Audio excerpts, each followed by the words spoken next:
السلام علیکم ورحمۃ اللہ وبرکاتہ۔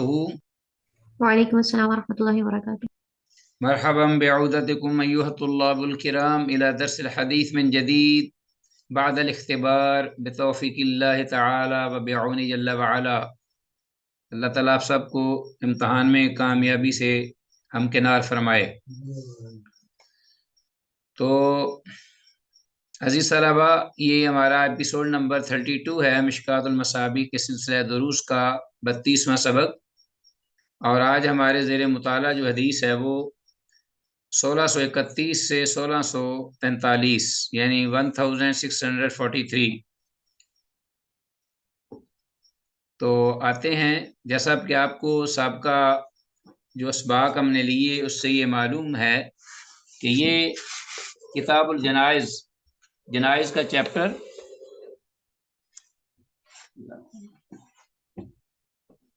اور اس میں جو مختلف ابواب آئے ہیں اس کے تحت، ان ابواب میں سے یہ باب جو کہ اب ہمارے زیر مطالعہ ہے،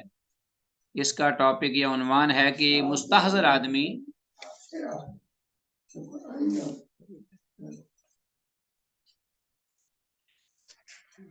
مستحضر جو شخص جس میت کو یعنی حاضر ہو، یعنی جو نزع کی حالت میں ہو، اللہ تعالیٰ سب پر آسانی فرمائے، نزع کی حالت میں ہو اور مستحضر ہو، موت اس کو حاضر ہو، تو اس کے پاس اگر کوئی آدمی بیٹھا ہے تو وہ کیا کہے، کس قسم کے الفاظ اس کو کہے اس وقت، یا کیا کہنے چاہیے۔ تو اس سلسلے میں کچھ احادیث تو ہم نے مطالعہ کی ہیں اس سے پہلے اسباق میں، اور آج کا بھی سبق جو ہے اسی ٹاپک کے تحت ہے۔ تو آتے ہیں، دیکھتے ہیں براہ راست کتاب سے کہ کون سی حدیث ہے آج ہمارے زیر مطالعہ پہلی اس باب میں۔ تو میں شیئر کرتا ہوں آپ سے حدیث پہلے۔ جی عزیز طلبہ، یہ حدیث ہے 1631، یہ عبد الرحمن بن قعب جو ہیں وہ رحمہ اللہ، وہ اپنے باپ سے روایت کرتے ہیں کہ قال، وہ کہتے ہیں کہ لما حضرت قعبا رضی اللہ عنہ الوفات، کہ جب حاضر ہوئی قعب رضی اللہ تعالیٰ عنہ کو الوفات یعنی وفات یا موت کا وقت ہوا، وہ مستحضر ہوئے یعنی ان کے پاس موت کا وقت آیا جب، اتت ہو ام بشر بنت البراء ابن معرور، تو ان کے پاس اس حالت میں آ گئیں ام بشر جو کہ براء بن معرور کی بیٹی، براء بن معرور کی بیٹی ام بشر جو ہیں وہ آ گئیں ان کے پاس اس وقت۔ فقالت، تو وہ کہنے لگیں، یا ابا عبد الرحمن، اے ابو عبد الرحمن، جی یہ کنیہ ہے ان کی، ابو عبد الرحمن، ان لقیت فلانا، کہ اگر یعنی جب آپ کی وفات ہو جائے اور آپ اس کے بعد اللہ کے پاس چلے جائیں، تو ان لقیت فلانا، تو اگر آپ کی ملاقات ہو فلاں شخص کے ساتھ ملاقات ہو، تو نام لیا انہوں نے، تو فقرا علیہ منی السلام، تو اس پر میری طرف سے سلام کہیے گا، سلام پڑھیے گا میری طرف سے، میری جانب سے اس کو سلام کہنا۔ فقال، تو آگے سے جو قعب رضی اللہ عنہ ہیں انہوں نے یہ سنا تو فرمایا، غفر اللہ لک، اللہ آپ کو معاف کرے، یا ام بشر، اے ام بشر، اللہ آپ کو معاف کرے یا اللہ آپ کی مغفرت فرمائے، نحن اشغل من ذلک، اس وقت ایسے حالات میں ہمیں کہاں موقع کہ ہم ان لوگوں کو سلام کہتے پھریں، تو معاملہ بڑا مصروفیت کا ہوگا اس وقت، یا کیا حالات ہوں گے، تو کیسا یہ معاملہ ہے کہ میں ان کو سلام کہہ سکوں ان حالات میں کہ جب ہماری روحیں جو ہیں وہ پتہ نہیں کہاں عالم ارواح میں ہوں گی، کون پاس ہوگا کون نہیں ہوگا، اس قسم کی باتیں، ہمارے پاس وقت فرصت کہاں ہوگی ایسا سلام کہنے کی۔ فقال، تو آگے سے وہ کہنے لگیں ام بشر جو کہ براء بن معرور کی بیٹی ہیں، انہوں نے سن کر یہ کہا کہ یا ابا عبد الرحمن، اے ابو عبد الرحمن، اما سمعت رسول اللہ صلی اللہ علیہ وسلم، کیا آپ نے اللہ کے رسول صلی اللہ علیہ وسلم کو سنا نہیں، یقول، یہ کہتے ہوئے، یہ فرماتے ہوئے کہ ان ارواح المؤمنین فی طیر خضر، کہ بے شک اہل ایمان کی جو روحیں ہیں وہ سبز پرندوں کی شکل میں تعلق بشجر الجنہ، جو کہ جنت کے درختوں کے پھلوں سے فائدہ اٹھائیں گی یا اٹھاتی ہیں۔ تو کیا آپ کو علم نہیں کہ اللہ کے رسول صلی اللہ علیہ وسلم نے یہ فرمایا ہے کہ اہل ایمان کی جو روحیں ہیں وہ سبز رنگ کے جو پرندے ہیں ان کی شکلوں میں صورتوں میں وہ جنت کے درختوں میں پھرتے، ان سے معلق ہوتے، جھولتے اور ان کے پھل کھاتے ہیں۔ قالا، ابو عبد الرحمن آگے سے یعنی کعب رضی اللہ عنہ کہتے ہیں بلا، ہاں کیوں نہیں سنا ہے۔ قالت، تو پھر انہوں نے کہا کہ فوازاک، تو اسی وجہ سے میں یہ بات کہہ رہی ہوں۔ رواہ ابن ماجہ والبیہقی فی کتاب البعث والنشور، امام ابن ماجہ نے اس کو اپنی کتاب میں روایت کیا ہے، اور امام بیہقی نے بھی کتاب البعث والنشور میں اس روایت کو ذکر کیا ہے۔ یہ 1631 ہمارے پاس روایت ہے۔ تو اس حدیث کی جو سند ہے وہ ضعیف ہے، اس لیے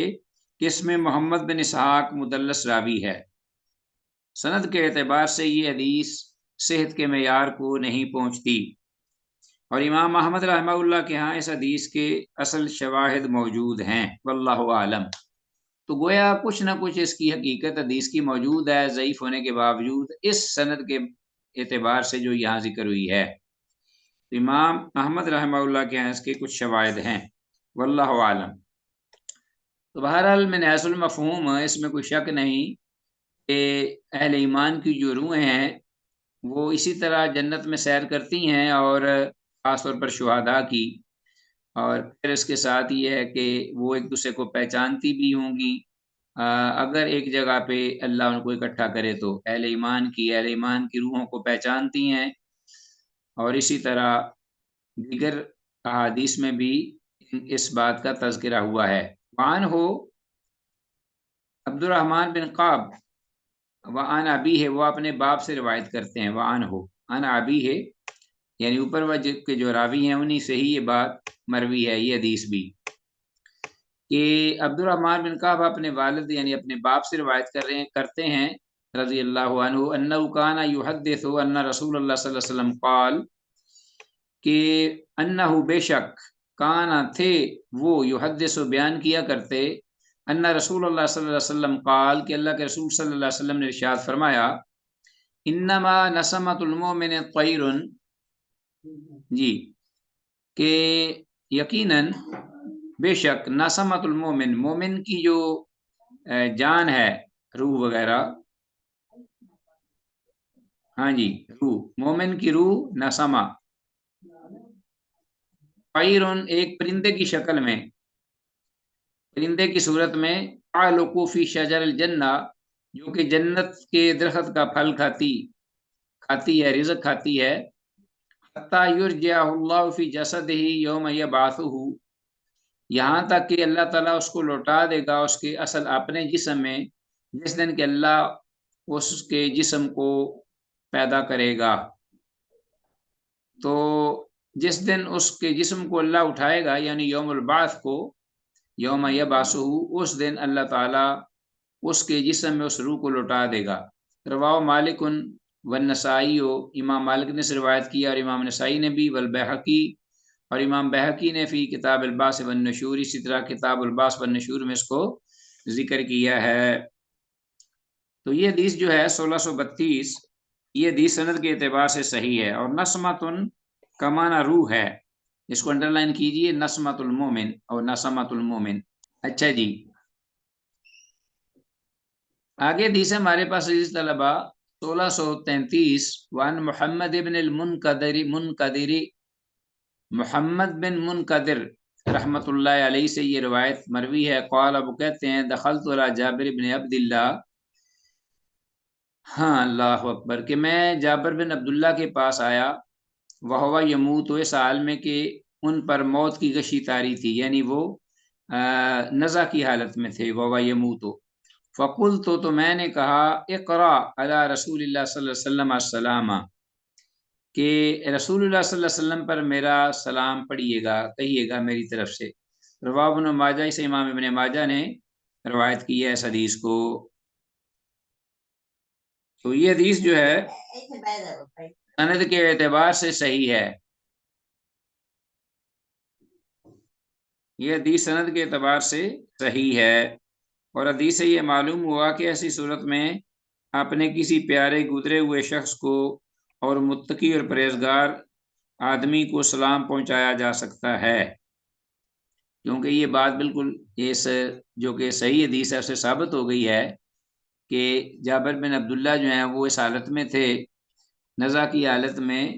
تو محمد بن منقدر جو ہیں وہ کہتے ہیں کہ میں وہاں پہنچا اور میں نے رسول اللہ صلی اللہ علیہ وسلم کو سلام کہنے کے لیے انہیں گزارش کی۔ امام ابن ماجہ نے اس کو روایت کی اور یہ حدیث صحیح ہے۔ حدیث طلبہ آتے ہیں اب کتاب الجنائز جو کہ ایک بڑا چیپٹر ہے اس سلسلے میں، کہ نئے باب کی طرف، وہ بھی بڑا اہم باب ہے، اور یہ ایسا باب ہے کہ اس کا بھی ہمارے ہر مرد اور عورت جو کہ اس دنیا میں آئے ہیں، اللہ ان پہ اور ہم سب پہ یہ مرحلے آسان فرمائے، تو یہ ان مرحلوں سے انہوں نے گزرنا ہے۔ میت کو غسل اور کفن دینے کے بارے میں مرد یا عورت دونوں کے جو کفن ہے یا ان کا جو غسل ہے اس کے طریقے میں کچھ فرق ہے تھوڑا، تو اس کا بھی ذکر حدیث میں ہے۔ تو سب سے پہلے باب غسل المیت و تکفین ہی، غسل میت کو غسل دینا، نہلانا اور اس کو کفن دینا، اس بارے میں یہ بیان ہے۔ حدیثیں آئی ہیں، الفصل الاول، پہلی فصل جو ام عطیہ رضی اللہ تعالیٰ عنہ، معروف جلیل القدر صحابیہ ہیں، ام عطیہ رضی اللہ عنہ، قالت، وہ خود کہتی ہیں، ان سے یہ روایت ہے، داخل علینا رسول اللہ صلی اللہ علیہ وسلم، کہ ہمارے پاس تشریف لائے اللہ کے رسول صلی اللہ علیہ وسلم، ونحن نغسل ابنتہ، اس حال میں کہ ہم غسل دے رہی تھیں آپ صلی اللہ علیہ وسلم کی لخت جگر بیٹی کو، فقال اغسلنہا ثلاثا، تو آپ صلی اللہ علیہ وسلم نے ارشاد فرمایا کہ ان کو، یعنی ہمیں فرمانے لگے کہ اس کو، یعنی میری بیٹی کو 3 بار غسل دینا، او خمسن، یا 5 بار، او اکثر من ذالک، یا اس سے زیادہ مرتبہ، ارائیتن ذالک، اگر تم ضرورت محسوس کرو اس کی، یعنی 5 سے بھی زیادہ مرتبہ اگر تم ضرورت محسوس کرو غسل دینے کی تو غسل دے لو، لیکن بمائن و سدرن، پانی اور بیری کے پتوں کے ساتھ ملا کر، یعنی جس طرح پانی گرم کر کے اس میں بیری کے پتے گرم کرتے ہیں تو اس سے میت کو غسل دیتے ہیں۔ وَجْعَلْنَ فِي الْآخِرَةِ كَافُورًا، اور رکھنا آخر میں کافور، کافور خوشبو جو ہے وہ اس کو اس کے ساتھ لگانا، استعمال کرنا، او شیء من کافور، یا کافور خوشبو کی طرح کوئی اور بھی چیز آپ استعمال کرنا غسل دینے کے بعد۔ فَإِذَا فَرَغْتُنَّ، تو پھر جب تم فارغ ہو جاؤ اس کو غسل دینے سے اور اس عمل سے، فَآذِنَّنِي، تو مجھے اس کی اطلاع کرنا۔ فلما فراغنا، تو ام عطیہ رضی اللہ عنہ فرماتی ہیں کہ پھر جب ہم فارغ ہو گئیں، آذناہ، تو ہم نے آپ صلی اللہ علیہ وسلم کو اطلاع دی، فالقى الینا حقوہ، تو اس پر آپ صلی اللہ علیہ وسلم نے جو ہے وہ فالقى، ڈالی، الینا، ہماری طرف، حقوہ، اپنی چادر، آپ نے اپنی چادر ہماری طرف رکھی یا کی یا پھینکی، فقال اشعرنہا ایاہ، تو آپ صلی اللہ علیہ وسلم نے فرمایا کہ یہ چادر لو، اشعرنہا ایاہ، اس چادر کے ساتھ اس کو ڈھک دو، یعنی ڈانپ دو، اس پر ڈال دو، اور پھر اس کے بعد اس پر اس کو جو کفن ہے اس کو پہناؤ۔ وفی روایت، اور ایک روایت میں یہ الفاظ ہیں کہ آپ نے فرمایا سلنہا وطرن، کہ اس کو طاق عدد، وطرن طاق عدد، اس کو غسل دینا اس میری بیٹی کو، ثلاثاً 3 بار، او خمسن، یا 5 بار، او سبعن، یا 7 بار، جیسی ضرورت ہو۔ وابدأنا بمیامنہا، اور آغاز میں ابتدا کرنا غسل کی اس کی دائیں جانب سے، ومواضع الوضوء منہا، اور اس کے جو وضو کی جگہیں ہیں یا وضو کے اعضاء ہیں ان اعضاء سے غسل کی ابتدا کرنا یا غسل کو شروع کرنا، یعنی دائیں جانب سے۔ قالت، تو راویہ کہتی ہیں ام عطیہ رضی اللہ عنہ فظفرنا شعرها ثلاثة قرون، تو فظفرنا ہم نے گوندی، فظفرنا ہم نے گوندی یا باندھی، شعرها اس کے بالوں کی، ثلاثة قرون تین چٹیاں، تین چوٹیاں جو ہیں وہ ہم نے اس کی باندھی یا گوندی، جس طرح کہ وہ خواتین جو ہیں وہ بالوں کو اپنا جوڑے لگاتی ہیں نا تو باندھ دیتی ہیں تاکہ وہ نیچے نہ لٹکیں، پھیلے نہ، تو تین ہم نے چوٹیاں جو ہیں وہ ان کی بنائی اور ان کو باندھ دیا۔ فَأَلْقَيْنَاهَا خَلْفَهَا، تو ہم نے ان چوٹیوں کو، تین چوٹیوں کو ہم نے ان کے پیچھے کمر کی جانب ڈال دیا۔ متفق علیہ، یہ حدیث جو ہے یہ متفق علیہ ہے، اسے امام بخاری و مسلم نے روایت کیا ہے۔ تو عزیز طلبہ، اس حدیث میں لفظ حقواہو، اس کو انڈر لائن کیجیے، اس کا مطلب ہے ان کی چادر، یعنی آپ کی چادر آپ نے پھینکی ہماری جانب۔ تو میت کو غسل دینے میں طاق عدد کو ملحوظ رکھنا مستحب ہے، یعنی دونوں روایات میں دیکھیے 3 بار 5 بار یا 7 بار کا ذکر ہوا ہے، تو دائیں جانب شروع کیا جائے وضو کے اعضاء سے، اور وطر رکھا جائے، یعنی طاق عدد رکھا جائے، اوڈ 3 بار یا 5 بار یا 7 بار، اگر اس سے زیادہ مرتبہ بھی ضرورت محسوس ہو تو دینے میں کوئی حرج نہیں ہے، مقصد یہ ہے کہ جسم اچھی طرح صاف اور پاک ہو جائے۔ آگے جی ہمارے پاس حدیث ہے، اس کے بعد 1635 وعن عائشہ رضی اللہ عنہ قالت، ام المومنین عائشہ رضی اللہ عنہ سے روایت ہے، کہتی ہیں ان رسول اللہ صلی اللہ علیہ وسلم افنا فی ثلاثت اثواب یمانیت بید سہولیت من قرصف، کہ بے شک رسول اللہ صلی اللہ علیہ وسلم کفنا کفن دیے گئے، یعنی کفن دیا گیا آپ کو، فی ثلاثت اثواب 3 کپڑوں میں، یمانیت یمنی بیز سفید رنگ کا، سہولیت من قرصف جو کہ اونی تھا، اونی سفید رنگ کے یمنی 3 کپڑوں میں آپ کو کفن دیا گیا۔ لیس فیہ قمیص ولا امامہ، کہ جن کپڑوں میں نہ قمیص تھی سلی ہوئی اور نہ ہی پگڑی وغیرہ تھی سر کی، تو 3 جو ہیں کپڑے وہ جو ہیں صرف پہننے کے لیے تھے جسم پر۔ متفق علیہ، تو اس سے معلوم ہوا کہ 3 کپڑے جو ہیں وہ مرد کے لیے وہ کافی ہوتے ہیں، 3 کپڑوں میں دیا جائے، اور سلا ہوا کپڑا نہ ہو اس میں قمیض کی طرح، اور نہ ہی سر پہ کوئی ٹوپی نما چیز ہو۔ تو حدیث میں لفظ من قرصف کا مطلب ہے سوتی قسم کا کپڑا، قرصف،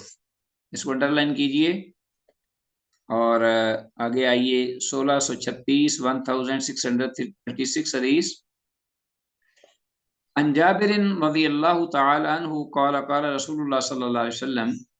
جابر رضی اللہ عنہ سے روایت ہے، وہ کہتے ہیں کہ رسول اللہ صلی اللہ علیہ وسلم نے ارشاد فرمایا، اذا کفن احدکم اخاہ فلیحسن کفنہ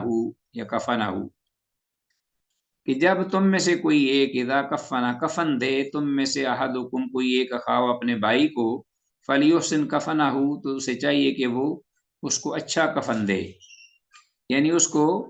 اچھے انداز سے عزت اور احترام اور وقار سے اس کو کفن پہنائے، اس کی تکفین کرے، تجہیز و تکفین۔ تو حدیث میں میت کی تجہیز و تکفین اور احترام کی جانب رہنمائی کی گئی ہے، باقی اس کا مفہوم واضح ہے۔ آگے 1637 حدیث ہے، عبداللہ بن عباس رضی اللہ عنہما سے قال، کہتے ہیں ان رجلا کان مع النبی صلی اللہ علیہ وسلم، کہ ایک آدمی تھا اللہ کے نبی صلی اللہ علیہ وسلم کے پاس، ساتھ آپ کی میت میں، یہ غالباً حج کا موقع تھا، اور جیسا کہ دیگر بعض روایات میں اس بات کا ذکر ہے کہ وہ آپ اس وقت کہاں تھے، اپنا جو منا کا ایک میدان ہے، اور ایک دوسرا اپنا 9 ذی الحج کو ہوتا ہے، کون سا میدان، جو عرفات کا ہے، اس میں جہاں آپ نے خطبہ بھی دیا تھا اپنی اونٹنی سواری پر کھڑے ہو کر، غالباً وہاں کا یہ ذکر ہے۔ عبداللہ بن عباس رضی اللہ عنہما سے قال، وہ کہتے ہیں ان رجلا کان مع النبی صلی اللہ علیہ وسلم، کہ ایک آدمی نبی صلی اللہ علیہ وسلم کے ساتھ تھا، فواقصت ناقته وهو محرم، تو اس کی اونٹنی نے، اس شخص کی اونٹنی نے اس کو یعنی روند ڈالا،